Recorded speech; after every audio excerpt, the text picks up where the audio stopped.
It's Wednesday, January 24th, 2024. Commissioner Glenn Duffy is absent from this meeting, as is Commissioner James Franklin. Commissioner Buzz Artiano is intending to join us virtually. We'll see if that happens. I'm going to now open the meeting and take a roll call. Hold on 1 second. I may have to tie in with PAC TV for a second, because I just tried to join the meeting and it's not popping up. All right, so hold for a moment. We may have a Zoom issue, and that may be why Buzz is not there. In fact, yeah, he's texting me that he's in the waiting room. Okay, great. Oh, wait, I'm in now.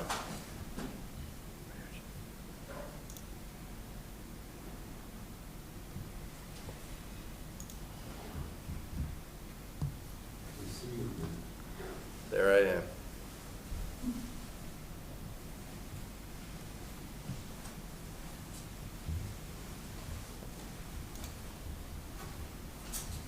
Oh, that's weird. That usually is controlled by that computer. Whatever. He's still there, though. Buzz is there now, Okay. so. All right. Back on the air. I'm going to take a roll call. Dot McFarland? Yes. Megan Hickey? Yes. Galena Vendetti's here. Buzz Artiano? And Glenn Duffy? Yes. Yes, thank you very much. Please note we're doing a And Natalie's here. Natalie. oh, Wiegand. Natalie. Why aren't you on my list, honey? Natalie? Here. She wasn't supposed to be here. I wasn't supposed to be here. Well, thank you for joining us. Please note we're doing a hybrid meeting with in-person and virtual attendance. If a member of the virtual public would like to make comments during a public hearing, please use the raise hand function on Zoom and you'll be assigned a speaking time. If you're listening in via telephone dial-in, press *9 to raise your hand and then press *6, and that will unmute you. This meeting's being recorded by PAC TV. The engineer tonight is Eric, and we thank him very much. A record of this meeting will be posted on the PAC TV website as soon as they're able. Anyone intending to make an audio or video recording of this meeting should notify me at this time. Nobody? Great. Matt, will you brief us on what needs to be signed? First item is signing of documents. We have the extension permits for the orders of conditions for 46 Rabbith Road. We have the order of conditions for 77 Country Club Way. And I signed documents for Juliana for travel reimbursement and for a MassCore invoice for the Camp Nikon sign. We also have one that was not on the agenda, which is the return of the bid bond for the Mulligan's Landing project. All right, thanks.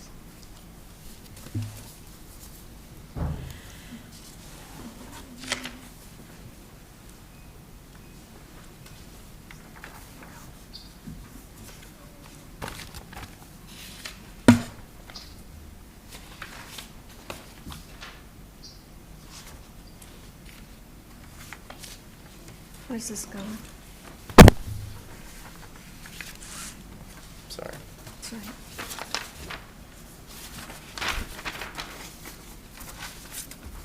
That one. Thanks.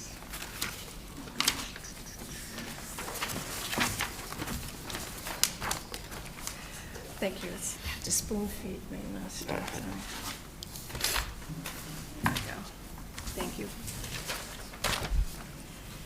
And move on to action items. I'm going to now open a public meeting to discuss the request for determination of applicability for 45 River Street for resurfacing the parking area and adding stormwater improvements within the 200-foot riverfront area to the Jones River.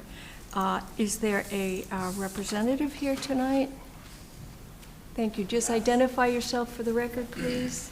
My name is Bo Boynton from Duxbury Construction. I'm an engineer representing the town of Kingston for this project. All right. Can I actually jump in on this one? You want to? Go ahead, Matt.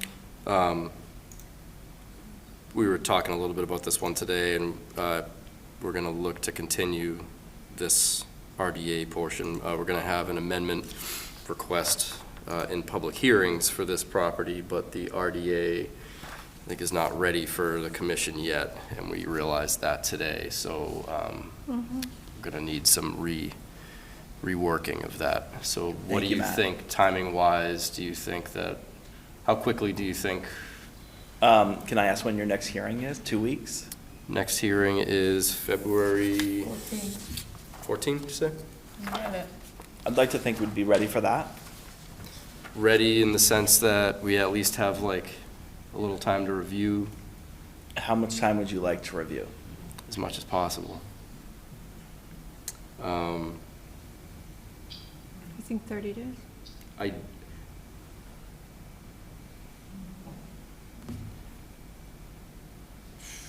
the 28th is probably Okay. more appropriate.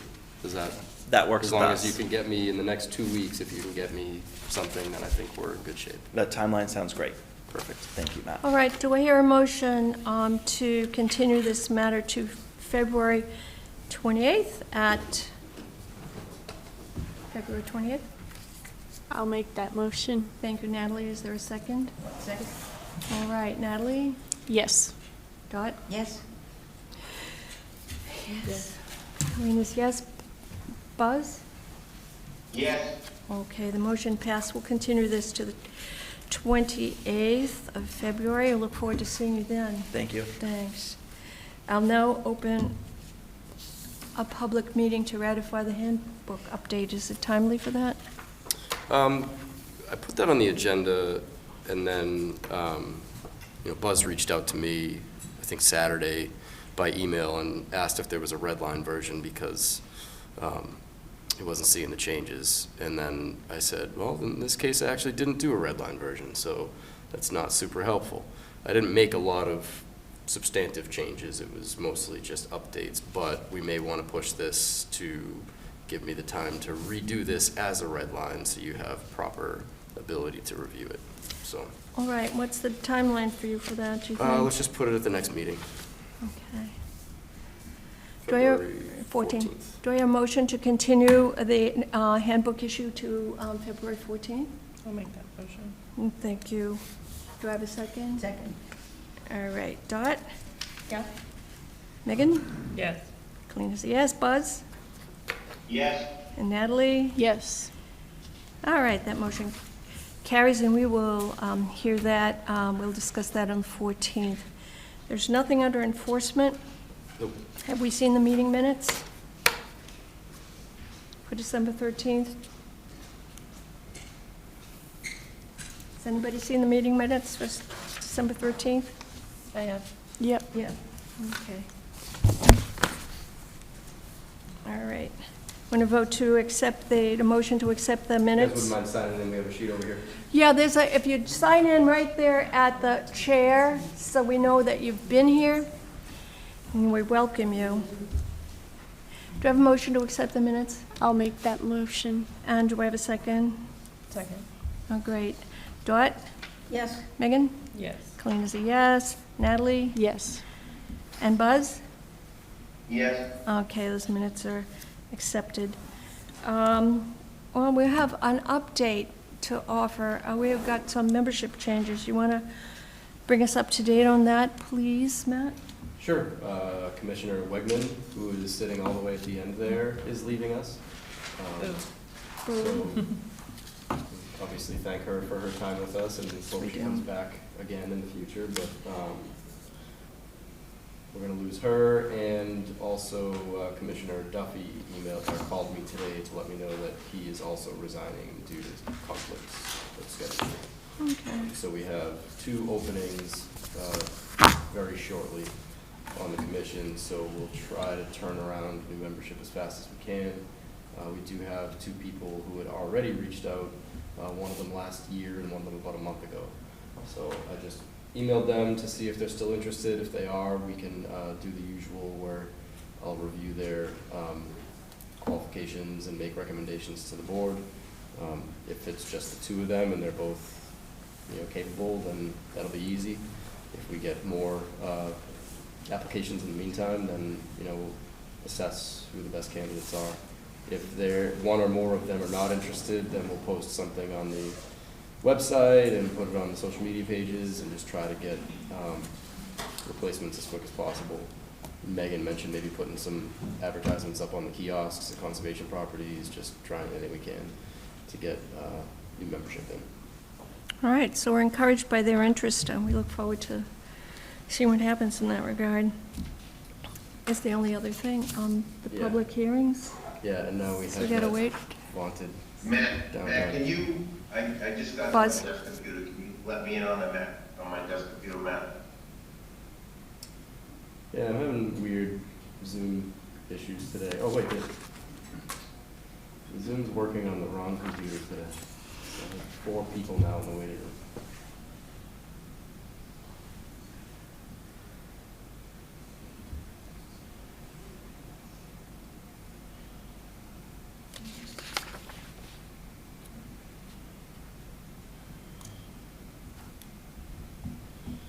So this is the part where we have 17 minutes to kill before we can open hearings, and I need to try to come up with some entertainment. We're open to anecdotes, or, Yeah, the rare open forum at a conservation commission meeting. we hate to do this and keep people just sitting and waiting, but it's a matter of public record, so. Just a little bit about, I had something earlier today that I wanted to bring up tonight, and it just popped out of my head, but just a little bit of what we're working on right now. That was cool. Is that us? No, that was Buzz. Okay, we need to turn on all the microphones. Everybody's mic on? I'm trying to get on, yeah, apologize, Matt, I'm gonna have to turn my PC off. Is your Start microphone over on? again. Oh, mine's off, yeah. Can we go on the hall for 10 minutes? Yeah. 7 o'clock, we can start the hearings. But you're gonna miss whatever I talk about, so. Do you want to talk about the handbook? We can talk about the handbook. Nothing against you, Matt. Could, I mean, yeah, if anybody has any suggestions, because I mean, basically all I did so far with the handbook is just go through and make sure there wasn't anything in there that was like way out of date, Okay. or, you know, like, it's not necessarily put together the way we would do it if we did it from scratch. So if there are any suggestions that you all have, I'll take them. I just had a spelling correction. Okay. On the very, the next to last line on page 7, you got form instead of from.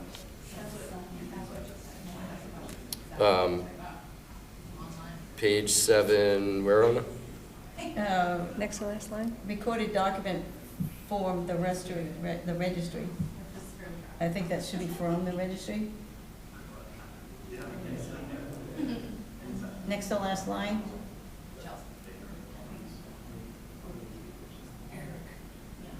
You're on page 7, Yeah. last paragraph? Once the applicant? Once the applicant has reviewed the recorded document, Oh, form the Form. registry, yeah. yeah. And I had a question. You used a properly, it's a really good word, but it sounded unusual to me. The other thing that I'm noticing right now that I'm crossing out is any reference to KWPA.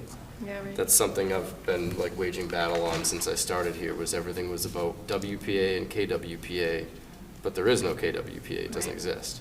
So we call it KWPR, the Kingston Wetland Protection Regulations, to include the bylaw. So I've just tried to go through on any document that we have and erase that, and I didn't do that yet on this one, so. Okay. The word was accumulated. Accumulated, where's Yeah. that? That's the last paragraph, on the first page, third line down. Yeah, I didn't write that one. It actually is a word, Is it really? Yes, of course, Yeah. it's a word, yeah.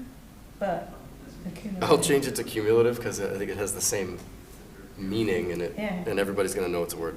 I don't know, it's just not very important, but Any like substance, changes, anything. No, I thought it was nicely Yeah, I done. read it, it was fine.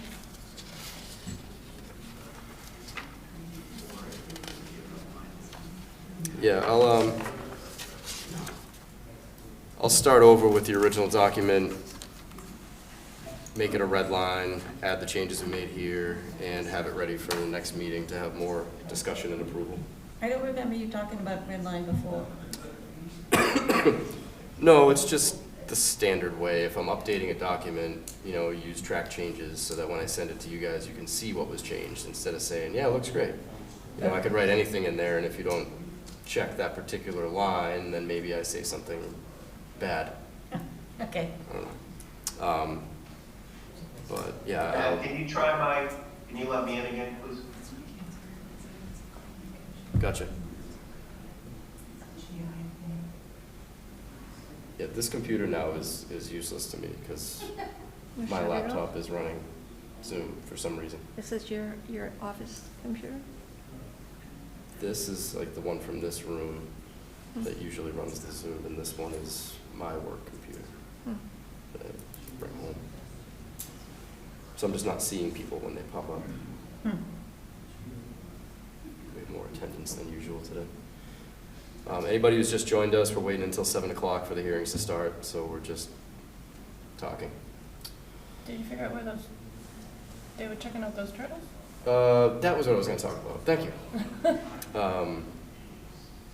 Yeah, the sewer Was it the leaching fields? commission Yeah. hired somebody to do a dog sweep of the Davis property. He didn't just do the roughly 10 acres where the leaching field is going to go. It was the whole property and the perimeter and everything. Just looking for any evidence of late season movements. They can, even though it's winter, if it's warm out, sometimes they'll decide that they need to get up and move around a little bit. And theoretically, the dog can still smell if they're closer to the surface. So he did do that whole site and didn't get any hits. So doesn't mean there aren't any box turtles there, but it's indicative anyways that there may not be. But yeah, that was just sort of a, I think, requirement of the permit with Natural Heritage that they do that kind of a sweep. So. And the other thing I was going to talk about that is we had the whole discussion about and the vote on using the Awful Pits parcels in the Sewer Commission's conservation restriction for the Davis property, and Natural Heritage wouldn't allow it because those parcels, because we took them at town meeting, are now protected under Article 97. So even though they don't have a conservation restriction on them, they're protected as conservation land, so they didn't see that as added benefit. So now they have to pay in lieu to a nonprofit that will then use that money to buy quality habitat elsewhere. So it's still significant cost savings for the town that they've figured, that out about the trucking, but does cost, I forget if he said something in the way of like $40,000 that they're gonna have to pay in lieu instead of using those parcels. So we tried. Yep. But ultimately, us taking those parcels into conservation at town meeting is what stopped that from working. So I think if we'd known that in advance, maybe you don't do that, and then it works, and it saves the town money and all that, but how would we know? So, We don't have counsel for that. huh? We don't have counsel for that. Well, I think it's more of a timing thing. It was, I think it was Brian that realized that, or somebody realized that all those truck trips were going to be really expensive, and that there was a way around that. But by the time that was figured out or brought to us, it was Right. well after town meeting, so it's unfortunate, but You want to do your best. yep. Did a little bit of walking at Camp Nikon last week. How is the market there? What's that? How is it? Rustic. I wouldn't go, Wet and nasty? I wouldn't go Not with my, ambulating around there if I were you in your not yet. current condition. One of our veteran tax work-off people last year, Danny Tucker, who's Tricia Tucker's husband, did a lot of work out there putting up color-coded metal trail markers to coincide with the map we made for the color-coded trails. And I finally got out to kind of check the work and see. And I don't think we're quite ready yet to publish the map. I need to do a little more filling in and a little bit of like paint glazing too, just to make it really obvious. And the storms we got over the last few weeks did a lot of trail damage, down trees and things like that. So we're working on trying to get that stuff cleaned up and get those maps published. Great. So. That could be a jewel in the crown. Yeah, yeah, and it's still, the ATV, dirt bike, all that use is really down from what it was. We're really not seeing any big vehicles in there. There are still vehicles coming from the Route 80 Kingston State Forest area. There are still vehicles coming off Rabbith Road and moving my blockage, which really makes me angry because I have to then go move it back 1,000 times. So we're doing what we can still to shore that stuff up. I sent the EPOs a spreadsheet of all of the off-road vehicle activity there from 2023 from our 2 cameras there so that they can see the pattern. And you know, they occasionally will take an officer and put them on the dirt bike or an ATV out there and have them, That's cool. you know, interior. So we're still working towards shoring all that up. Another one of our tax work-off people, Bill Carlson, is going to be out there trying to measure the kiosk at Camp Nikon for plexiglass. Because last year we moved the kiosk from the road into the parking lot, but I haven't really wanted to put anything on it because it's just a big piece of wood, and I don't want to, not just the weather protection, I just feel like if I put a sign out there, somebody's going to steal it. So we have the metal sign that's downstairs that's ready to go up and some other stuff that we've made, but I want to wait until we get plexiglass in place and the molding in front of it that holds it in place. So he's going to work on that. So hopefully we can get that taken care of soon too. So. But Camp Nikon was cool. It was tough walking. It was freezing cold and it was a little icy, but it's still really nice in the winter. Lots of bird activity. It's cool. This is an interesting bird year. Yeah.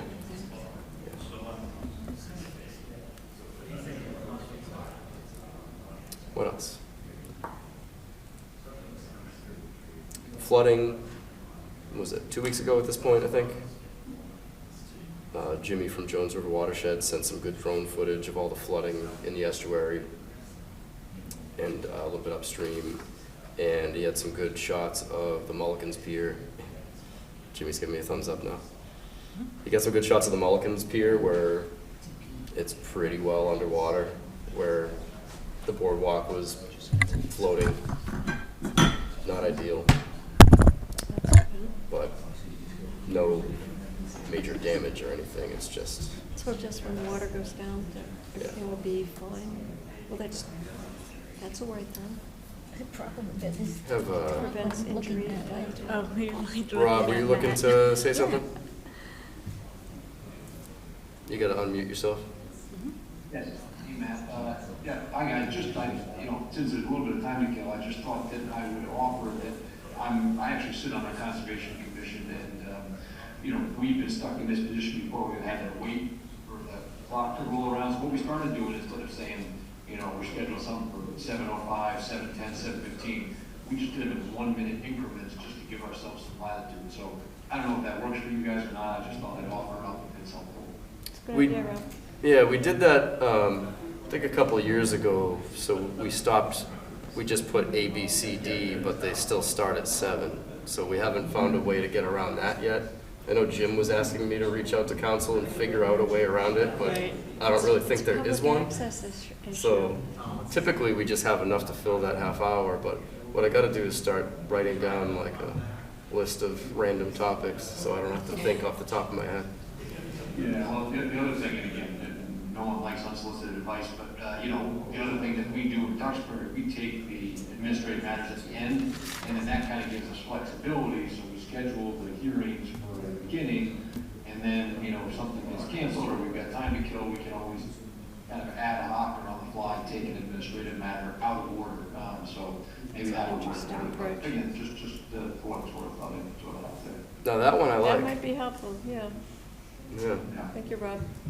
Just start the hearings at 6, well, yeah, you could start the hearings like right at 6:30. right? Anytime, anytime. Yeah. And then slot in the admin as you have time, or just do it at the end if you're chock full, you know. I mean, there's been times we would have had a 10-minute meeting if we could have done that, so, yeah, I'm into it. Right. What kind of notice requirements are there? Just, people get notice of their meeting just prior to the meeting anyway, so they don't really need any Yeah, formal notice of change. yeah, so any public hearing notice you're gonna send out is gonna say 6:30. 6:30 instead of 7. It's gonna say it on the I agenda. think that makes sense. Yeah, thanks, love it. We need to vote on that? It's just think so. administrative. Yeah. Rob, do you have anything else to say? We got like 2 more minutes. Yeah, you wanna solve any of our other problems?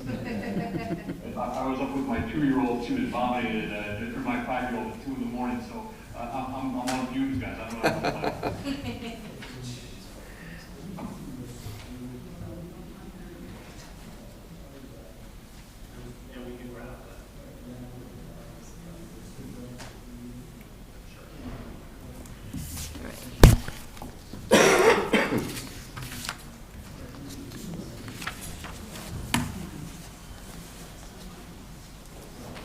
Where's Juliana? Sick. Oh, Cool. poor baby. I'm gonna move this that way just so I stop looking at it, because I'm missing people in the waiting room. But I don't feel like if I shut that, it's probably gonna wreck everything. I don't know. It's 7 o'clock. 7 o'clock. All right, then. You go, get it done. 7 o'clock.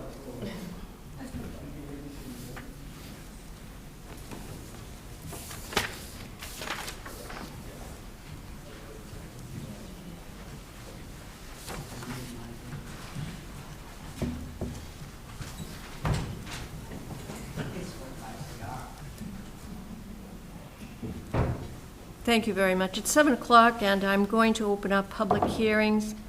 Under Section A, this is 45 River Street, an amendment request involving modifications to the boat ramp to make it steeper, narrower, shorter, within the 200-foot riverfront area of the Jones River. So I open up a hearing for this proposed amendment. Do you have a presentation for us?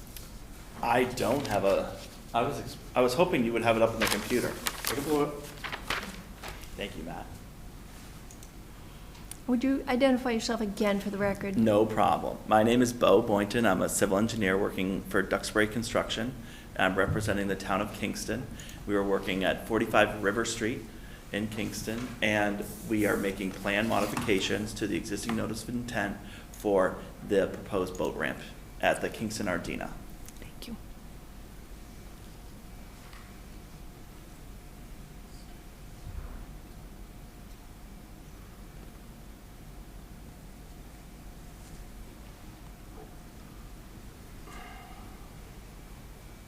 Thank you, Matt, for pulling up the plan. Ultimately, I worked very closely with Harbor Master Tom Taylor on analyzing the pre-existing design for the boat ramp construction. We found that we wanted to make some changes. The primary change was the steepness of the ramp.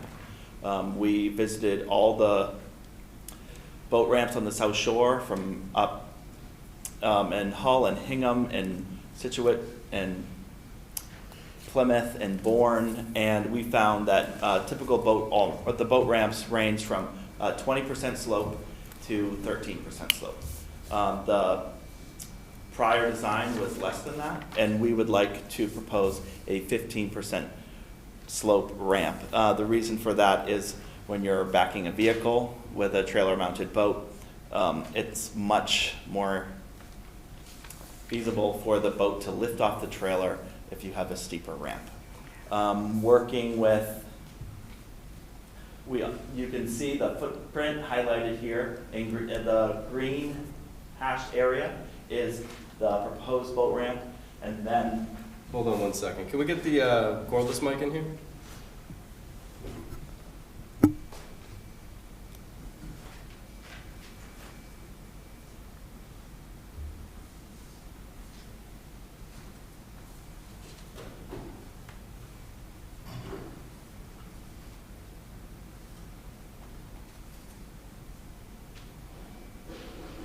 What address is this under the OneDrive, Matt? Say again? What address is this under the OneDrive? 45 River Street, and it's the amendment, not the RDA. Thank you. Yep. Thank you. So right here we have an overlay of the new design here in green with a black revetment surrounding, and then the pre-existing design. Same type of construction, precast concrete with revetment surrounding. Ultimately, this smaller footprint is accommodating that steeper design. Slope is rise over run. We're increasing the slope, so we're decreasing the run, the length of the ramp. We also would like to improve upon the precast concrete slab and work with post-tension tendons, reinforcing the slab. This gives it a pre-stress and puts the concrete into compression and allows for a much higher yield of the slab working as a beam, and helps work with crack control, and it's a much better concrete product. You want to go up or to the right? Staying here for one more minute, we have an existing concrete wharf or pier sticking out, and the existing ramp was very close to that. I felt strongly that the new ramp should be moved away from the wharf so it doesn't interfere and undermine this pier area. The town worked very hard to repair this pier, and we're pulling the new section away.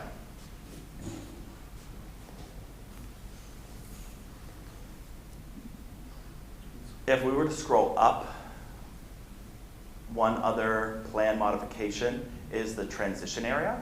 You'll see that there is a bit of regrading here. The intent behind this grading was creating a better transition.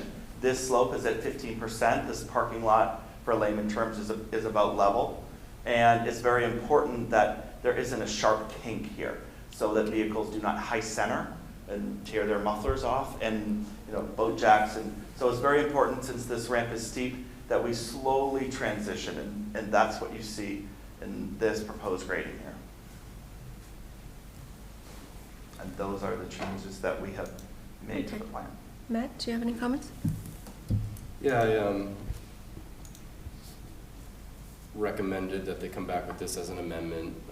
Felt like the fact that you're going significantly smaller with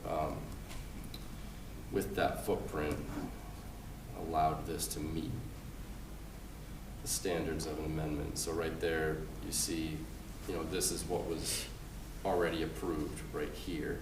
The existing conditions is out, I think, to here, covered in silt. But so now, the project is less impactful. That was not considering that regrading area right there. So that's up for discussion as to whether that part would fit or not. I don't recall the level of grading in that area for the approved permit, but up for commission discussion and public comment. All right, does the commission have any comments? What kind of change in the parking area will that mean? I mean, when a person drives over it, are they going to feel it? It should,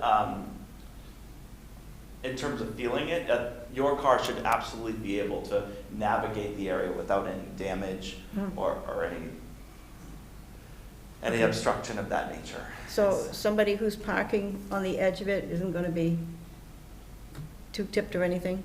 Yes. Okay. It looks like there won't be any parking in that area. It looks like you're gonna have a little bit of a hill right here at 9 feet. And then it slowly gets up to 8 feet, 7 feet towards the end.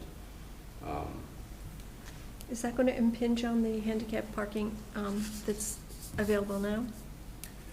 We absolutely intend on meeting the ADA compliance of handicap parking, and we do have intention to maintain it, and it would probably shift it north a little bit.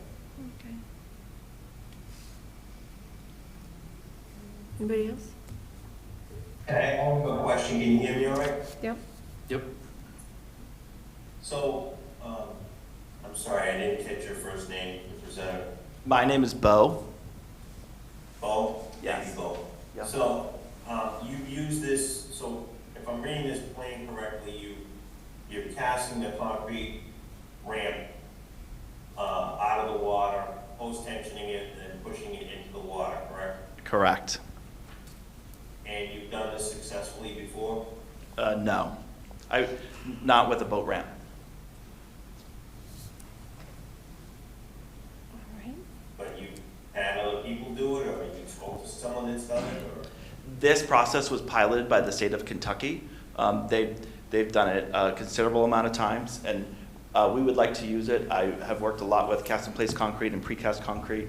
I feel very confident that this is a best-case scenario for this ramp.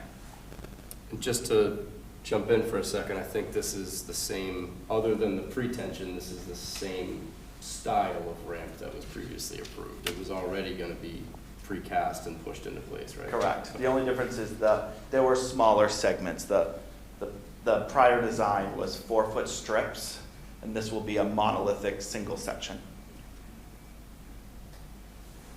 Right, but I'm saying you've researched this with the Kentucky model, and you've talked to people that have done it successfully. Yes. Thank you. Are there any comments from the public present? Anyone present online who'd like to comment? Let me stop sharing. I don't know if I can see.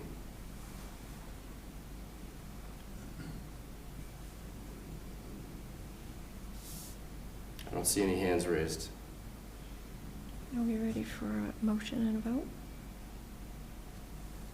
Yeah, if there's no more discussion. All right. The motion would be to accept the proposed amendment. Yep, to issue amended orders of conditions.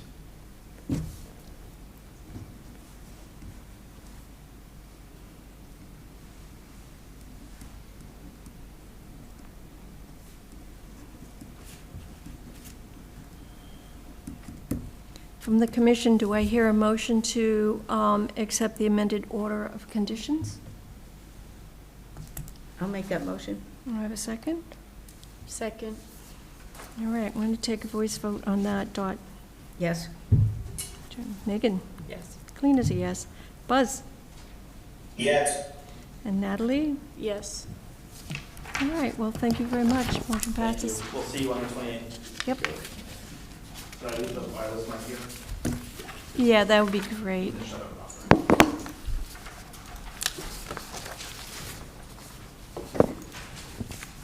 Thank you, Eric. Going to move along to Section B, hearing on Section B. Thank you, gentlemen. Thank you very much. Good night to you. This is off Anderson Avenue, 0 Sawmill Drive. This is a notice of intent for the proposed construction of a 3.2, what's MW? Megawatt. Megawatt, how I know. DC, ground mount solar energy system within a cranberry bog and within the buffer zone of a wetland resource area. So I reopen the hearing for the proposed construction of this 3.2 ground mount solar. Does the representative have a presentation? For the record, this is Dean Smith from New Leaf Energy, representing the project. Online, we also have Rob D'Ambrosio, who is our counsel for the project. with me is Jared Connell. He's our Director of Project Development. Well, thank you very much. And the property owners are also here in attendance. Mr. and Mrs. Murray. Super, thanks a lot. And the abutters too. And the butters as well. And if you have something to say, you can Yes, I come do. up and identify yourself for the record when the time Diane comes. O'Brien. Not yet. We're not ready yet. Just, we'll get there. Thank you so much. Dean, just because it just popped up now, is this 1 or 3.2 megawatt? It's 1 megawatt AC. That's the interconnection. 3.2 is the DC size. It's larger. The power is converted from DC to AC when it's put into the distribution network. So to introduce you to the project, just this first exhibit here is an aerial view to show you where the project is. There's a cranberry bog that's here off the end of Sawmill Drive. It's on the Plymouth Kingston line. The proposed solar project will be completely on the Kingston side of the town line. There's an offsite. Thank you. There is an offsite pond to the northwest of the property. That was delineated. There's also a man-made tailwater pond that was part of the agricultural use, the cranberry operation.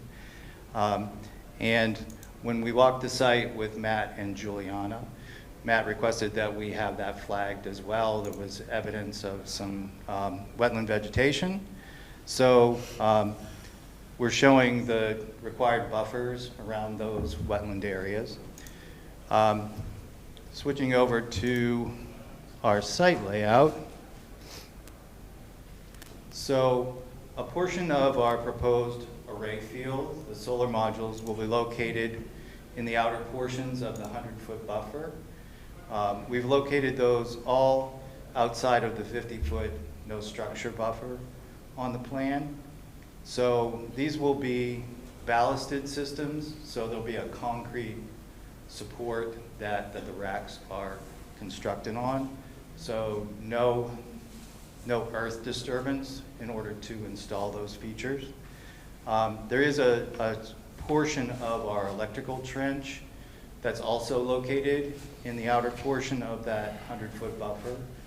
So the spoils from that excavation will just be placed alongside the trench and then replaced as backfill. So there won't be any change in the grade from that. The entire bog area is very flat, but it's separated from the wetland resources. There's a perimeter bog road that circles the bog, and it's quite a bit higher than the elevations within the bog. So the cranberry bog itself is contained within those areas. So there's a very well-defined physical separation between where our work area would be and the wetland resources. In order to have a continuous security fence around the property, there is a short distance here on this northwest corner. Along these other property lines, there's an existing perimeter fence, and our security fence would come along this property line and tie in at this corner. There is about a 30-foot length of the fence that's proposed that would be just inside the 30-foot landscape buffer. We can't move it any further out because it's sited on the property boundary itself. The buffer actually crosses the property boundary onto the adjacent property. So those would be the features that would be within the Conservation Commission jurisdiction.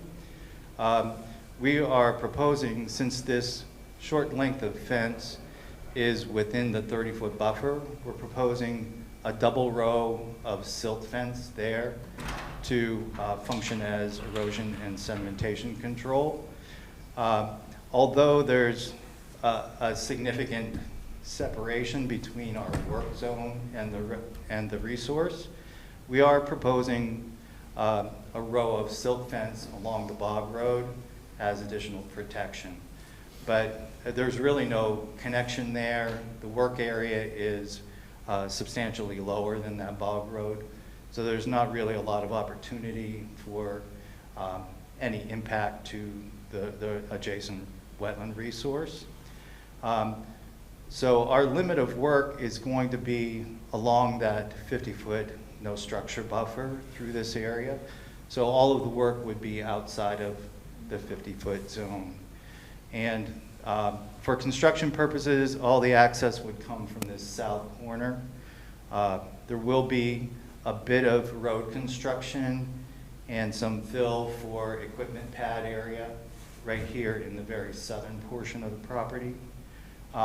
So all of the construction materials would be staged from there, and the array field would be built from the far areas out towards that area.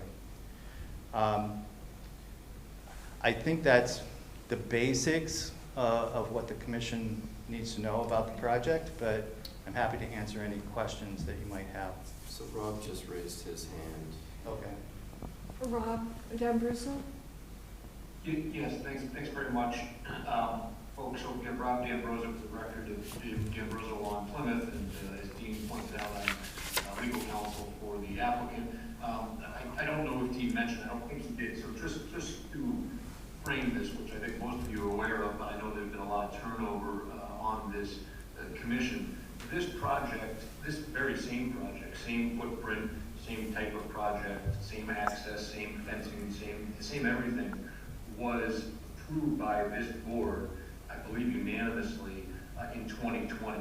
And the reason we're back in front of you, again, I think Dean, obviously it's a new application, and Dean did a good job of walking you through it. We don't want to take for granted that anyone knows the ins and outs of the project, but the reason that we're here is the Eversource interconnection study, like so many of them, there's a lot of solar projects now all throughout Massachusetts and the Northeast, and the volume kind of overwhelmed Eversource. So most solar companies have experienced great delays with their interconnection approval, and if you don't have interconnection approval, you really can't get your project off the ground. So due to that delay, the order of conditions that was issued in 2020 lapsed, actually just lapsed in August, and New Leaf kind of, realized they're going to change in ownership. Oh gosh, they missed the renewal deadline by about a week. So again, I know this is not a application for an extension, but functionally, that's really how I would construe it, or in practical terms. So I thought it was useful to, frame it that way. And again, just to kind of reiterate a couple things that Dean said, the bog itself is completely upland. That determination was made, and actually that RDA is still valid. That was pulled due to the COVID extension. So we've got a valid determination, and again, that's where all the real work is occurring. So the bog is dry, and obviously all of the work that's within your jurisdiction is only within the buffer. We're not impacting directly any resource areas.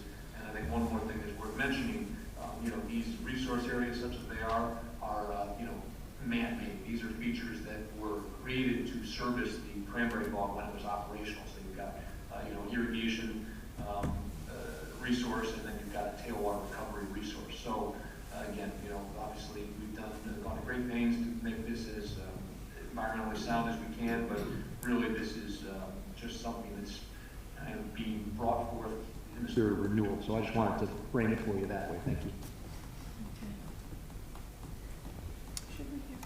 Sure. Yeah. So are there abutters here? Yes. All right. Are you finished, That's, Mr. yeah, Smith? unless there are For the moment, questions. unless there are questions on Mr. Smith's presentation, or we can always get. Not right now, yeah, we can come back. Please just go up to the podium, identify yourself for the record if you would. Yes, my name is Diane O'Brien. I live at 29 Sawmill Drive. Can't hear her. Would you do me If you a can, favor, Ms. O'Brien? Can't hear me. You can turn the microphone there towards you too. Okay.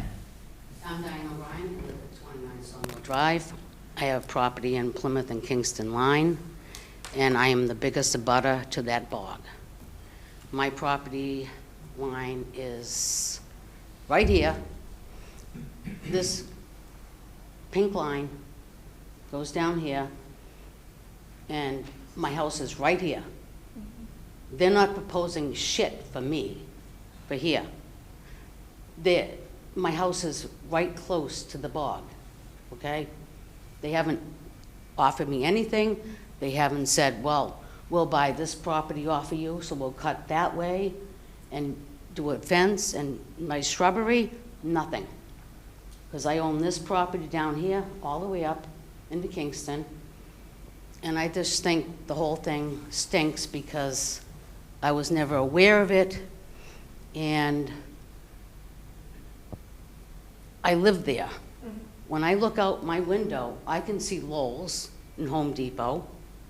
I mean Lowe's and Amazon. So I'm high up.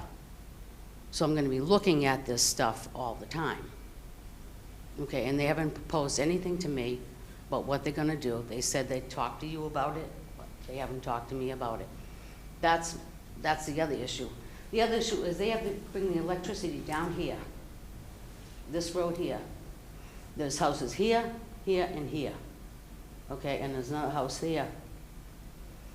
They have to go all the way down there, and the road is not in good shape. And how are they going to run the electricity off the bog into Plymouth? Because this is Plymouth side. Okay? That's my proposal. I mean, I'm upset with, because it's like I've been railroaded since they had started putting the solar on there. The first company backed out. This is the second company that came in for the solar. They can't put condos here because I have no access to Kingston. I have no frontage. They wouldn't allow me, years ago when my husband was alive, to have access into Ocean Hill Estates for a driveway into Kingston, because I live in Kingston, but I have no access into Kingston. Everything is through Plymouth. So that's what I'm upset about. They're going to allow this, but they won't allow me to put a driveway. There's a cul-de-sac on Ocean Hill Estates at the end. That's where we wanted to put the driveway. They wouldn't let us do that. My property butts the cul-de-sac there. I have several abutters up on Ocean Hill and Sawmill Drive.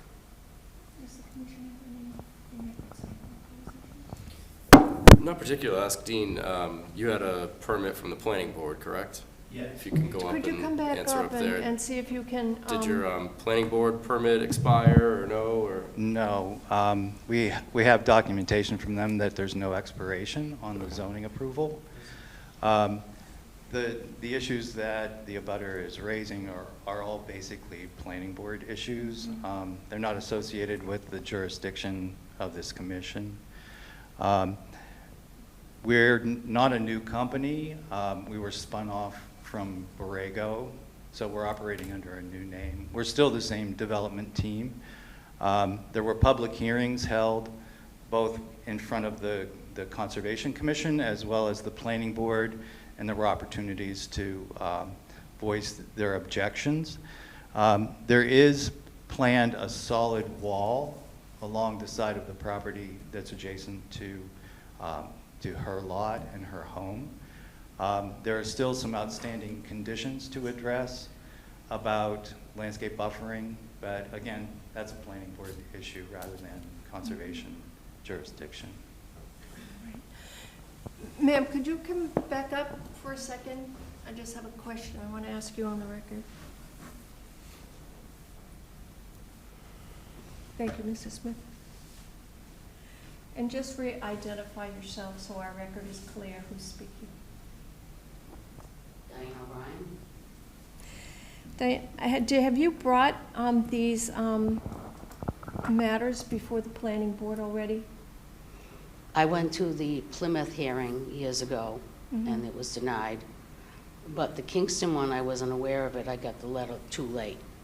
Okay. And this time I've been here because it's been postponed. This is the third time, so I'm here. This is the first time I've come to the Kingston and addressed the matter. Right, right. There's no address about where the wall is gonna go, and it can't be on my property because it'd be right against my house. So how far in are they gonna put this? And where is these panels gonna go? So, yeah, we have, There's a lot of issues there. so we have projects sometimes like this one that have, you know, concerned abutters. But I'm the, biggest abutter. I abut Correct. the whole side of that block. but in a lot of situations, and I believe in this one, the issue is outside of the jurisdiction of the board. Particularly where, if you look at the screen, that green bubble of sorts there is this commission's jurisdiction. So while this whole project is in front of the commission, and the commission does have some ability to work with an applicant to condition projects. Also goes on my property. Correct, correct. The green bubble Yes, it does, does. but not at the point where your house and all of that It's pretty close. screening and everything is. On that note, screening things, a lot of that, it's just those aren't things that this board has the ability to enforce. Planning board and zoning have the ability to enforce things like that. Conservation, it's strictly wetlands issues. I understand, but And sometimes beyond that, if it doesn't work through the town boards, then we've had situations with other solar projects where it's had to work out legally, where abutters have had to, I think, sue a developer to get what they want. well, they could buy me out. And then the developer has to come back usually to get an amendment for whatever the agreement that they had to make. We've had that happen before with fences and screening plantings on projects like this. So I'm glad you're here. This is a forum for abutters and concerned citizens to come and speak up about these projects, but we do ask people, because that's all this commission can really do, that the comments should be based in wetlands protection. Right. So So will I be notified when they decide to put the solar panels up? Or I'll be notified a week or two later after it gets mailed in? Mr. Smith, why don't you respond? You could stay there, Ms. O'Brien. Perhaps it'll comfort Ms. O'Brien a bit. There is a condition in our zoning approval that we approach all of the adjacent landowners to get agreement on a landscape buffering plan. So that would include any fence that would be along your property line. Not my property, on yours. On our side, yes, but Correct. it's going to be close to the property line No. in that area. You're pretty close. My house is right there. Understood. But that's where the property line is. So there will be more contact with Ms. O'Brien as well Yeah. as They the have other not adjacent. contacted me at all. That's because of the delays that are, Delays, it's that been over 2 years. Just one person at a time, please. the interconnection study that's Sure. underway should be approved relatively soon. So we'll be able to move forward with addressing those other conditions. I might suggest that Ms. O'Brien could give you guys her contact information to They make sure that you have have, that. If they were associated with the previous, just to make sure that they have. Why it. don't they you- should have it. Why don't you double check and give it to them again, just to make sure. I know must be, Doesn't mean they're gonna give any information to me, but I'll give it to them. and I know it must be frustrating to come to the town, but the boards have their own jurisdictions, and we can't address things that are outside of our. Yeah, but you're gonna allow purview. it to go on that property when it's not even getting, the electricity's not even coming off from Kingston. It's gotta go through Plymouth. As long as it doesn't affect the wetlands that we have jurisdiction over, we have nothing we can say. Would that we'd like to perhaps, but we don't have that. To reframe it a little bit, this commission could tell them that they don't want this project to go through for whatever reason, and they could redesign this project outside of those green boundaries and build it without even filing with us. that I think is a good way to visually frame it, that they could take away any of those portions of the panels that are within that green area and redraw their limit of work at that green boundary and not have to file anything in front of the commission at all. So that's Yeah, but where, you're just to not- point out that where the is the commission can only separation? look Where at is the the wetlands. separation from Kingston and Plymouth there? Where is the line? It's that hashed line that goes up to the northeast, What hash line? right here. I want to see where it is. That's the town line.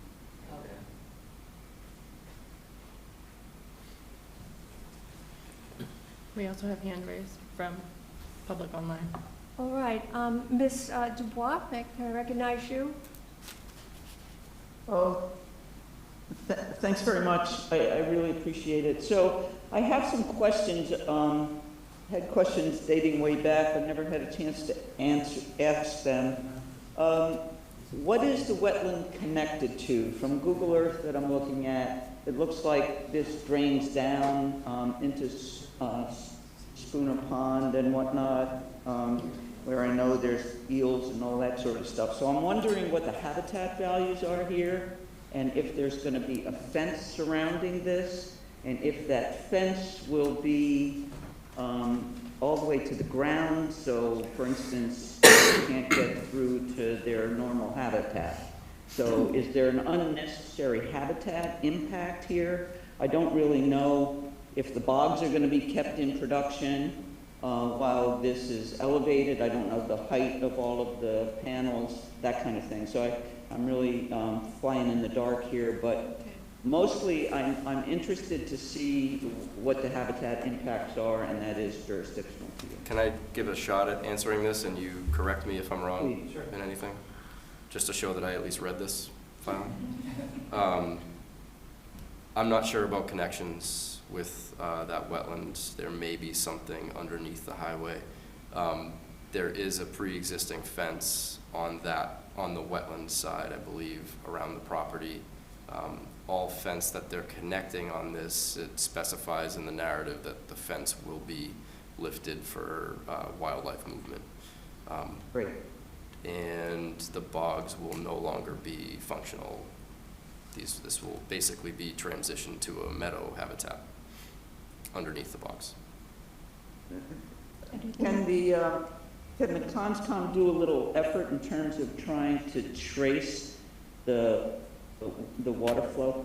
Because I understand that it's hard, it's not from under the highway, it's toward 3A in Plymouth, the industrial park. So it's just this section here. I think it's really difficult to figure out on the landscape, but I think perhaps the applicant can give you some help, or the property owners around there. But I think it would be important to try to figure that out, because there is a major connection here to the bay.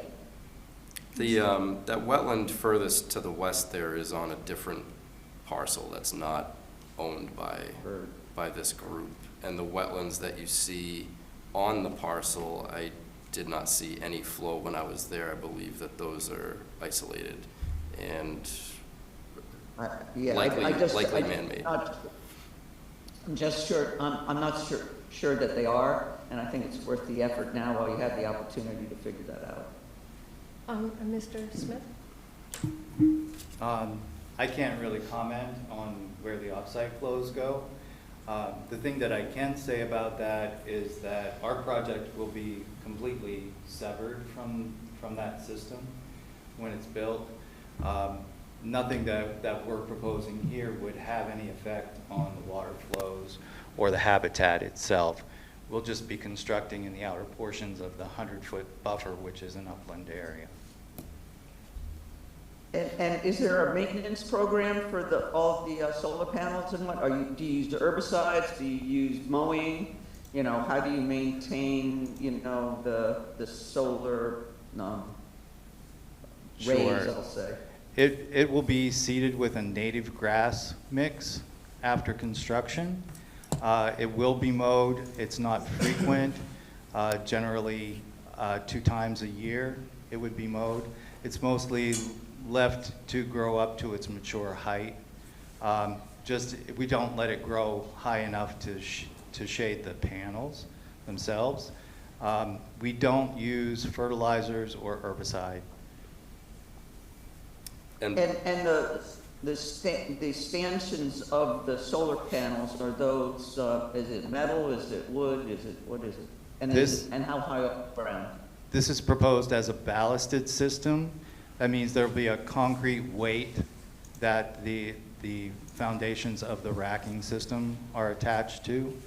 So that will sit on the existing ground surface. There won't be any excavation or disturbance of the earth to install that.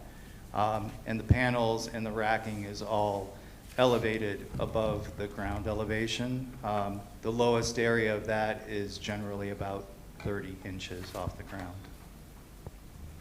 Thanks very much. And I know you have comment, Mr. Attorney D'Ambrosio, but Cami has had her hand up for a bit, so I think we'll go to that first. Okay, how do we do that? Yeah. Hi, my name's Cami Dahlbear, and I'm one of the abutters. And 3 years ago was sorry, a can long you just time ago. state your address for the record? Sure. 51 Ocean Hill Drive. Thank you. Yep. So, like I was saying, 3 years ago was a long time, and of course, all of the abutters have concerns with this. And I know with the conservation portion of it, you know, when we were originally looking at some of this, there wasn't a lot of information that we could find, and I know that there were, studies done when this used to be Borrego. I'm wondering if anything new has been done since the original studies were done. Because obviously we have concerns. We have concerns about a lot of how is this really going to affect not just the conservation lands, but can anything affect the people that live close to it? So I'm just asking if anything new has been done, or are they just leaning on what was done almost 4 years ago? You feel like responding to that, Mr. Smith? We've just been delayed by the interconnection applications. Typically, those would have taken a year to 18 months. The applications were made long in advance of any of our applications for permits to the town. So we expected to have our interconnection approvals go right into building permit, and if that had gone down a normal time frame, this project would be built now. There will be further applications to the town for building permits prior to construction. We haven't done any new studies. I'm not sure what type of studies she's interested in. There's development of new technologies over time, so there will be better systems that are available to install here when it does go to construction. There'll be a construction level design that specifies that equipment and uses the best equipment that's available at this time. In terms of studies, though, just bringing it back to this filing, you did a wetlands assessment, you did new wetland delineation there on the property. Yes. The previous notice of intent, there wasn't jurisdiction exerted over the on-site stormwater pond, the tailwater pond, excuse me. So there weren't buffers applied in that case. Only the off-site wetland was a consideration at the time. And I believe there have been some changes to your local wetland regulations. So there are some changes that were prompted by the changes in your regulations and the delineation of the additional wetland areas. Attorney? That is, Yes, Tammy? sorry, Go on. that is some of what I was questioning, as if they had done additional, but he just said that they have, like the equipment and things have changed. So does that mean these studies show the difference with all the new types of equipment or the new, you know, I know that he said, like, I think he said like upgrades or something like that to this. Does that, all of that is reflected in this studies on the conservation and how it's going to affect the conservation that, you know, I mean, there's waves, I just have concerns.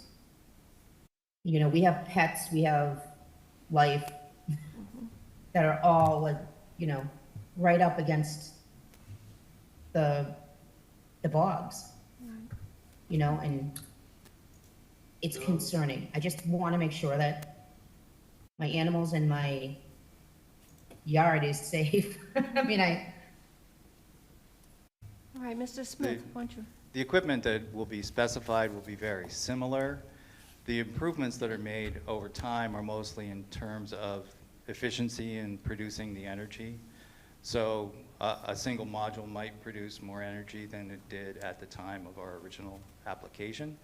But the physical arrangement, the safety of the system, they're all very similar. And if there's anything, there'll be improvement in that area. Is there a way for people who have expressed concerns, such as the Ms. O'Brien and Cammie, to be in touch with you? I noticed that you handed a card to Ms. O'Brien. It sounds like that there's contact that's being wished from your abutters that isn't happening. That might solve some problems. That's my opinion. It's outside my jurisdiction. Yeah. Come on up to the. Jared Connell with New Leaf. As Dean was mentioning, we do have that planning board condition to work out the landscaping plan prior to construction. I gave one of my business cards to Ms. O'Brien. Happy to give my contact information. I have a number of business cards there in my bag. Anyone that's interested in them, I'd be happy to hand them out and speak with you after the meeting. Do you want to leave a phone number so that Cammie, who's not here to grab your card, might be able to contact you? I can leave, better is probably Email? my email. My name is, again, Jared Connell, so my email is first initial, last name, J. Connell, CONNELL, @newleafenergy.com. So Cammie, if you have questions, perhaps you can reach out. Typing it in the okay, chat now. and I just want to say that we did that a lot, and I'm fine with reaching out, but I do want to point out that we kind of were left high and dry for several months, like probably 20 emails in the previous one, and I'm hoping that this does not happen again. Because we, as the abutters, and I'm saying we because there was at least 5 other abutters that were working with me on emails to get some of this, and this really has a lot more to do with when they go to the planning board. But we just don't want it to go into radio silence again, because we had no idea what was going on. And this is our land. This is our homes. So I'm just happy. I'm happy to start emailing and open up the conversations again. Okay, thank you. And Attorney D'Ambroso, did you have a comment? Yes, please. Thank you, Madam Chair. So, yeah, I just wanted to respond to I thought Dean and Jared did a nice job responding, but just a couple comments. The Pines inquiry, which, again, I think is the crux of this commission's concern is, does this project have an adverse impact on the health of the resource areas? I think it's worth pointing out, and again, maybe it's obvious, but I think it's been unsaid, that the transition of this use from agriculture to solar, I think really undoubtedly improves the health of the waterway. So, whereas, again, these were working water bodies that were used for irrigation and then recovery of water that was used on the bog. So, again, I obviously support agriculture for a number of reasons, or I do, maybe not obviously, but again, you've got fertilizer, fungicide, pesticide, phosphates, nitrogens, all of those chemicals that would be circulated through this water system will no longer be circulated. You're going to have a kind of inert array of silica, which I understand is basically sand. It's an inert substance. That's what the panels are. So you're not going to have any more chemicals being circulated on these bogs that you would have previously, to Pine's concern about, what's in this water and where does it go downstream, so to speak. In terms of the abutter concerns, again, I understand that change always prompts concern. Again, I think it's been pointed out by several folks that that's really within the planning board's purview, and there is a couple conditions that are designed to address those types of concerns. But again, I just want to point out, and it may be obvious, I'll be very brief, but a solar array, you may have an objection aesthetically, and I think that's frankly probably the primary objection for some abutters, but it's a benign use in the sense that there is no noise, there's no emissions, there's no traffic, very little. I mean, you might have a tech out there once a month. You've got no burden, obviously, on municipal services or schools. You've got no septics. You've got no water usage. So, again, this is about as light of an impact on the land, in my view, as you might hope to see as an abutter and, frankly, as a conservation commission also. So I just wanted to make those 2 points. Thank you very much. And thank you very much. Can Anything we, else? Yes. hear from the show? Please identify yourself for the record. Thank you. I'm Dave Morey. I own Morey Custom Service with my wife Lynn. We are a company that's engaged in the management of Cranberry Bog. We run 300 acres for different customers. We have owned this particular property since 1977. I want to give you some background on these subject pristine ponds I keep hearing about. When they built Ocean Hill or Ocean Air, whatever it is, the contractors approached us and we had to go to permitting. This was a wooded area. They dug a retention pond for the street drainage. In conjunction with that, we had them excavate a area that we could put the water in and recover it for use on the Cranberry Bog. 2 years ago, we decided to go a different route, because in the cranberry industry, this bog is not placed geographically where it would be conducive to grow cranberries in the future. It's in downtown North Plymouth. We decided to move to a green project. We went and permitted this, 4 planning board meetings. Don't tell me you didn't have representation.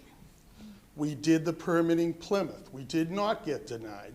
We pulled the permit back. I have a 25-foot deeded access for utilities. We've done everything the way we're supposed to. And as you eloquently put it, whether we pull back or not, this project's going to get built, all right? I keep hearing, and it annoys me, that this is my lot line. Well, damn it, it's my lot line too, and I have rights. And I get tired of this, that you're a neighbor. Okay, you want it, buy it. Buy the project. I'm tired of hearing this, oh, well, my lot line. I own a house here. There's a fence between us. There's a reason. So I just wanted to clear up, is there any other physical aspects, because I've been there since '77.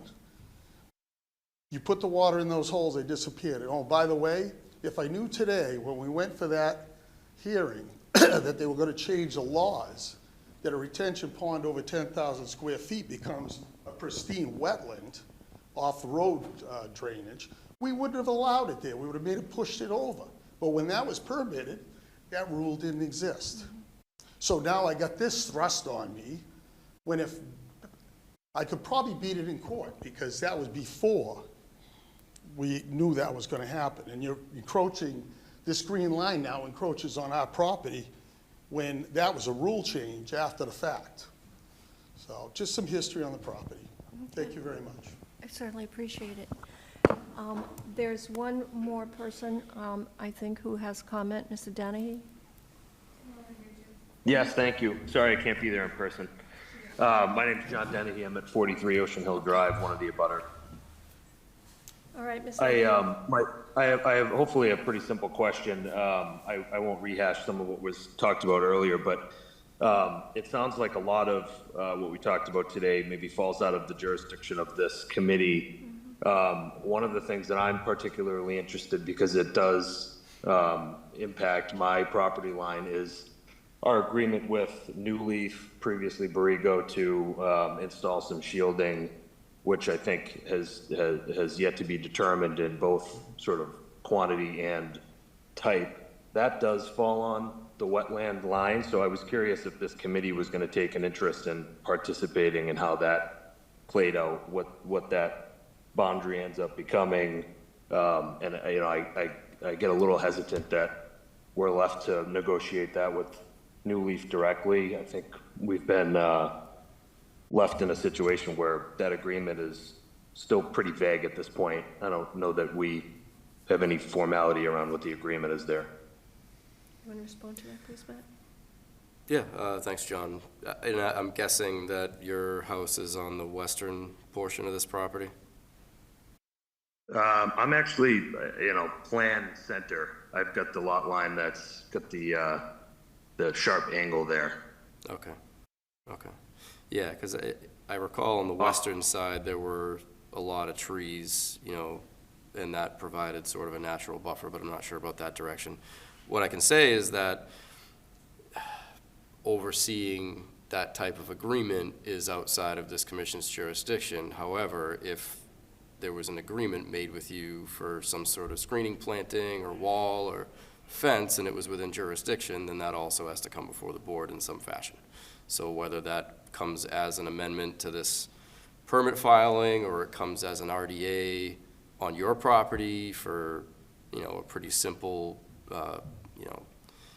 assuming it's like native plantings, it usually goes a little easier in that sense, but, it's still something that would need permitting if it's within jurisdiction. But it wouldn't, wouldn't necessarily be something that the commission would try to navigate now during this process, because it's not, that agreement is outside of the commission's jurisdiction, but the property there is, so anything that's actually decided on then needs to be permitted. Does that make sense? Yes, it does. That's helpful, and I it's reassuring to know that you guys will end up having another look at what we agree on there, both from a shielding standpoint and just from the fact that that's on wetland. Okay, thank you. Ma'am, would you like to come up and identify yourself for the record if you don't mind? Thanks.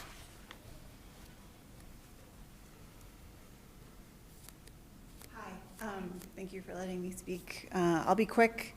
My name is Bernadette Muncie. I live at 43 Sawmill Drive in Plymouth, so I'm on the Plymouth side. And my concern is more of an administrative one at this point in time with this committee.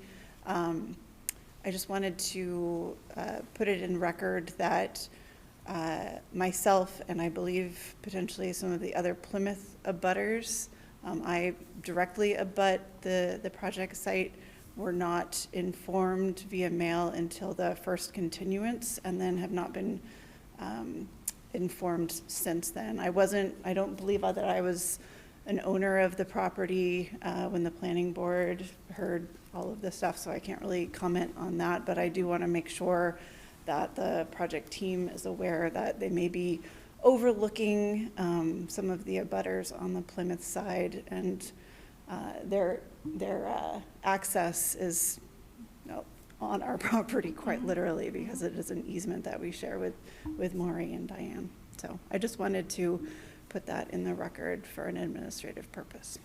And I think you have a contact person right here who can. Yes, and we have been in contact, as previously mentioned, with the change of ownership or name of the company. Some of that went away. I think the email address may have become, I don't know. So yes, we will be in contact with them for sure, but just in terms of administrative from your person. Just for the record, you did get an abutter notification for the Kingston Conservation Commission hearing on this? For the first, not for today, I had to look myself, but for the first continuance. I did not get one for the original meeting. So we wouldn't have, So I'm just trying to get it straight. And so we don't send out, so abutter notifications go out once.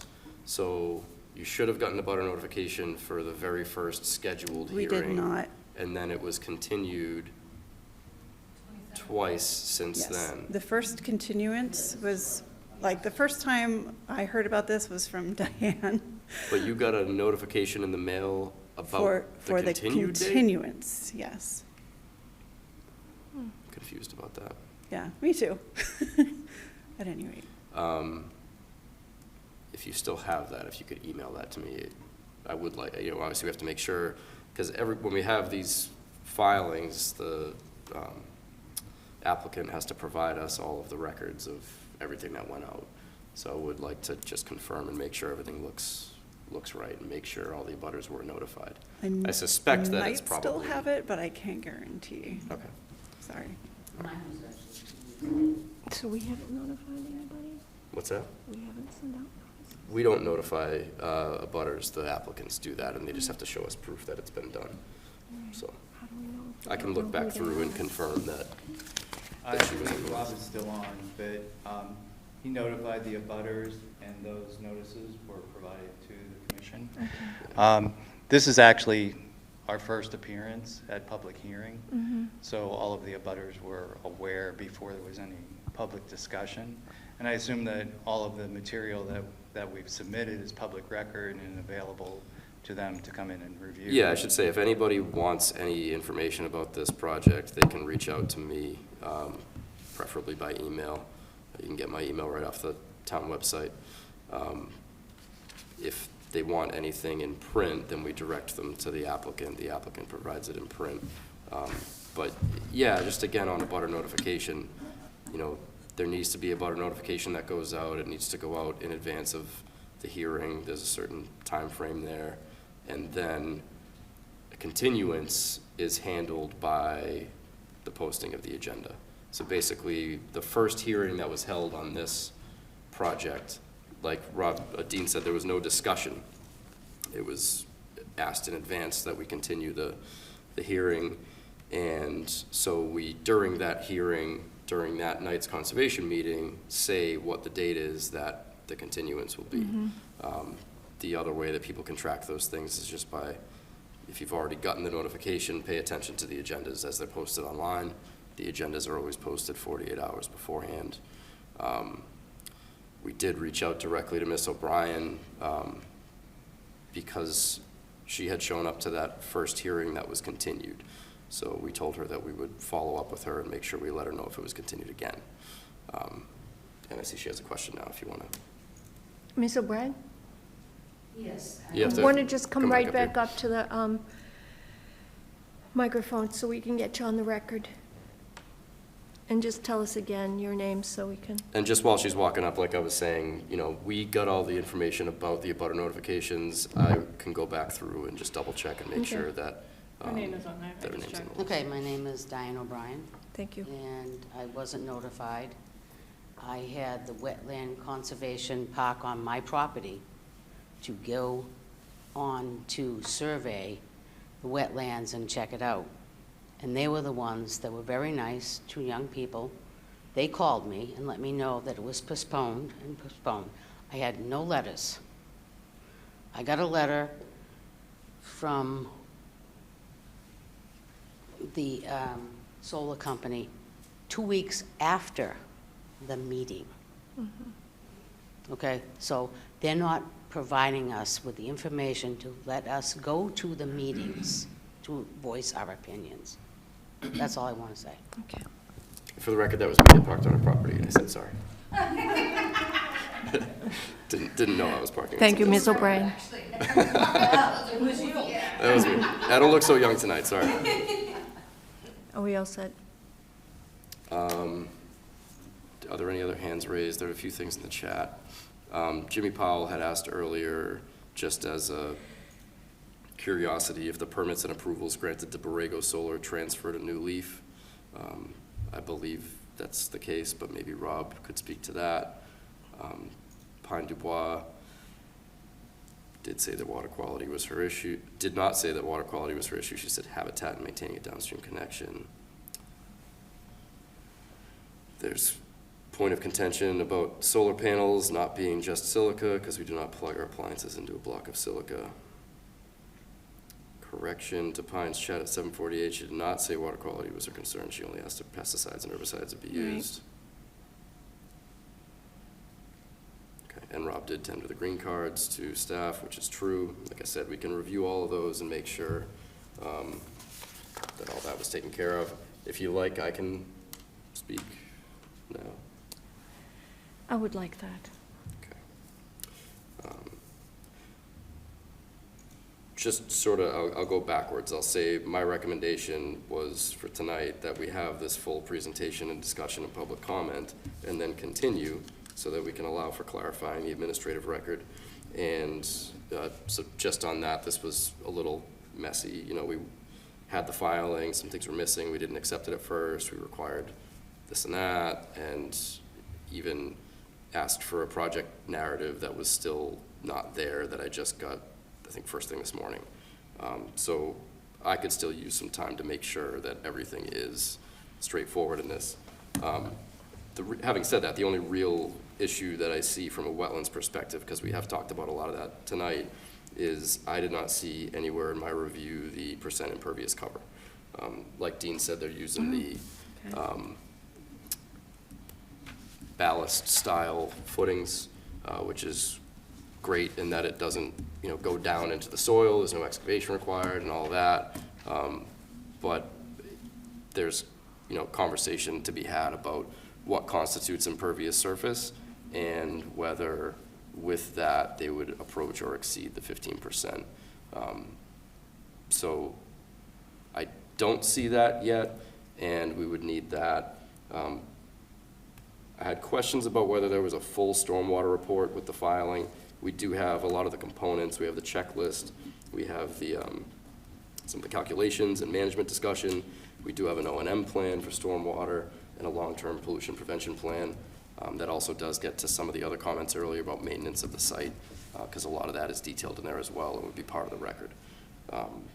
But all structures are proposed outside of the 50-foot buffer, so that's good. There is no work proposed on the old bog road. There's a bog road that runs right along in between the wetlands and the bog. So it's confirmed in the narrative and throughout the filing that there is no work proposed there. That road will be left alone. It's not going to be used for the construction or staging, any of that. The fencing was, you know, the only thing that really, other than the potential of the percent impervious cover, the fencing would be installed within the 30-foot no landscaping setback in that small area where the existing fence is. So it appears that they have minimized disturbance through the way that they're installing the fence and the design of the fence, like we talked about earlier with the wildlife passage, and minimizing disturbance. They're not, again, not digging when they're installing the fence posts there. So that is something that would need a formal waiver requirement, but I don't see that being, you know, a huge deal with, in terms of wetlands. So far, other than analysis of impervious surface, I see nothing about the project that would likely have a detrimental effect on the wetlands there. So I would recommend that we continue this to the next meeting, February 14th, just to get a little more clarification and so that I can make sure that I have done a full review of everything for the administrative record. And I can double check some of those abutter things just to be sure. Do I have a motion that we continue the matter to the 14th of February? I'll make that motion. Is there a second? Second. I'm going to take a voice vote on that. Dot? Yes. And Megan? Yes. Colleen is a yes. Buzz? Yes. Natalie? Yes. All right, that motion passes. We'll see you on the 14th. The time will be, it was 7 o'clock? Are we going to change public hearings to 6:30? I don't know if we can do that in 2 weeks. We probably need to vote or. Yeah, let's work on that. Yeah. And make sure we do it right. On me. Yeah, you be quiet, Donna. So it'll be 7 o'clock. We'll see you at Okay, 7 let's do o'clock 7 on the o'clock for 14th. All welcome back. We can Thank put it you on for the your agenda as a comments. change Very much. To vote on. We can put it on the agenda as something to vote on. For next time? Yeah. Yeah, let's do that. I'll check and see if we need to. I don't know if we need to, but you're right. For this one, we'll just do 7. Right.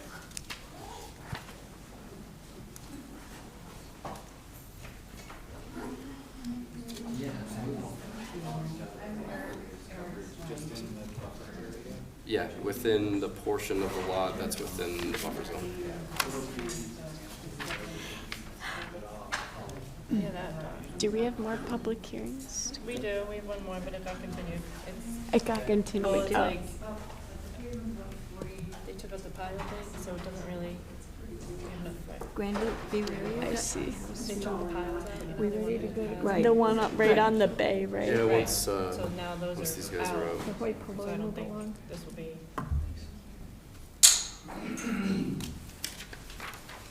We have one more, right, Matt? Yes. Okay. Yeah. There's Brad patiently waiting in the back row. Oh, Brad, those who sit and wait also serve. I could see that it was. He was. All right. You want to open this one? Thank you very much for coming. And I hope you do too. Ooh.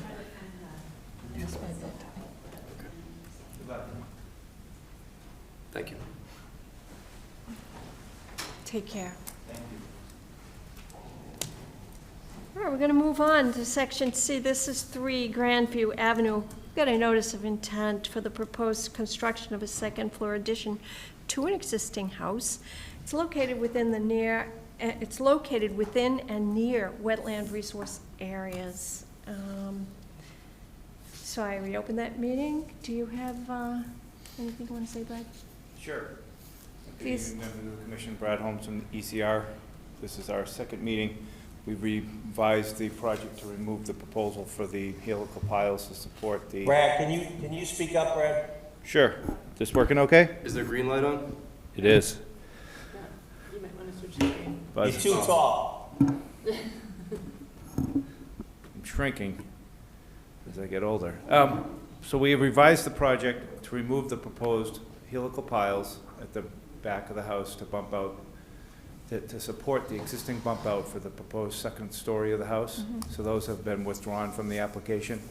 So the only portion of the project that's in your jurisdiction is the addition of the second floor over the existing house. There is no increase in structure. There's no other proposed activities. Anything that would have to do with the support to the house would be inside the existing foundation. The architect has changed the design. We did look at some shading studies to see what potential a second floor may have for shading onto the salt marsh. Because the house is orientated in a north-south direction, the sun that sits in the afternoon on the salt marsh now won't have any effect with the second story.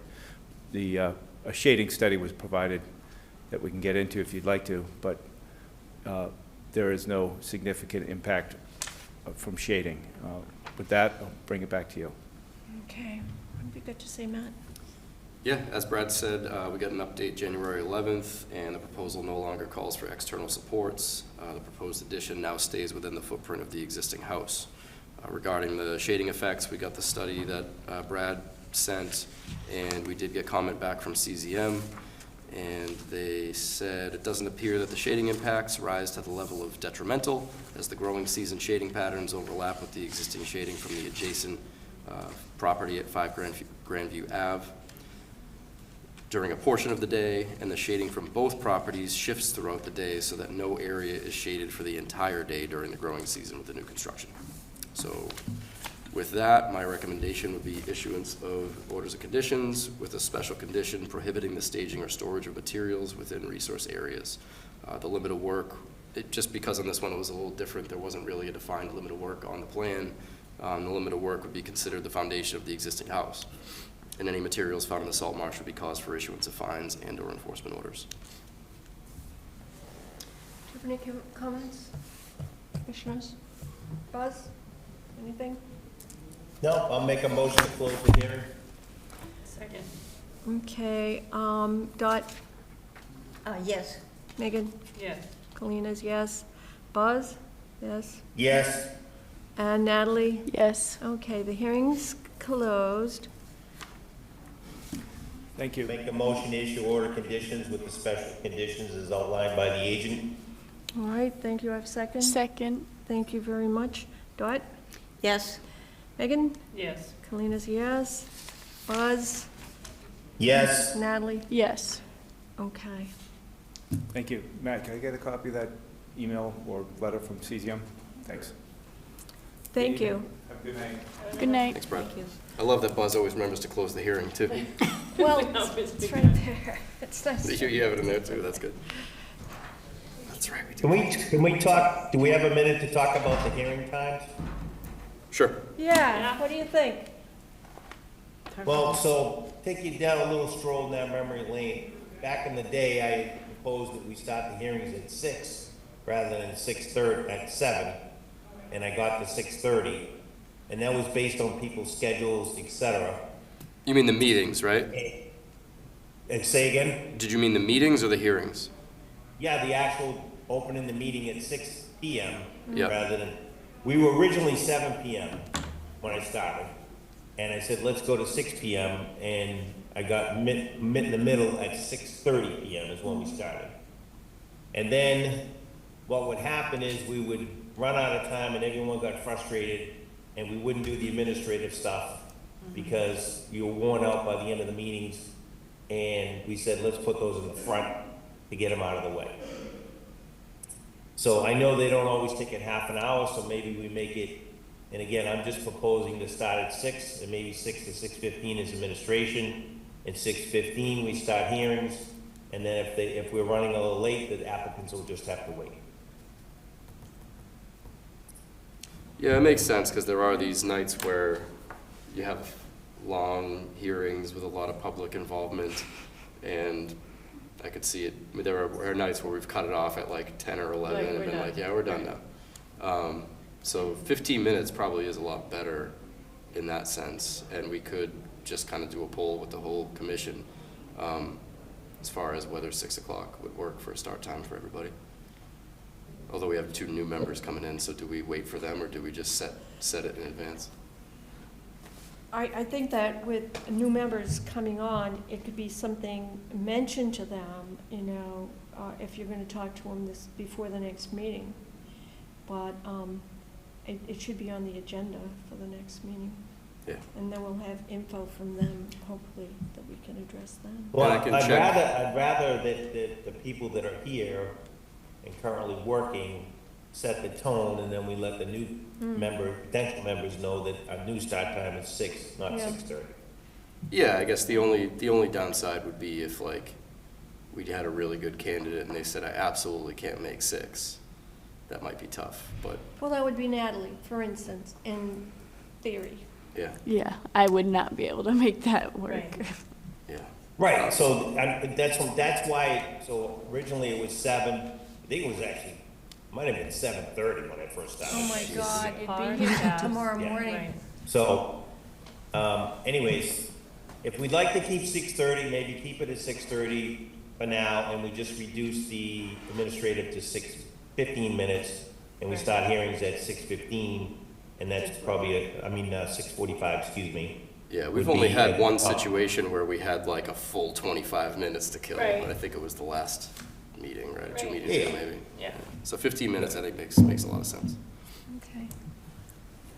That makes sense, Buzz. And I will check with the administration here just to make sure that there's no conflict at 6 o'clock in this room. Well, I'm saying for now, let's keep it at 6:30. Yeah. And just reduce administration to 6:45 for now, and then we can poll the new members when they come in. Okay. Yeah, for the record, at the next meeting, since we already said 7 o'clock, it'll be 7 o'clock. And at the next meeting, we'll have something clarifying, Right. you know. Yeah, we won't make any big changes for the next meeting. Right. But we'll be ready to discuss them. Cool. All right, thank you. Are we ready to close? Yes. The next meeting will be held on February 14th, 2024, starting at 6:30 still. The time is now 8:15, and I'd like to hear a motion to adjourn. I'll make that motion. Do we have a second? Second. All right, Dot? Yes? Megan? Yes. Colleen is a yes. Buzz? Yes? And Natalie, Yes. is this your last? That was my last yes. Brava. Thank you very much.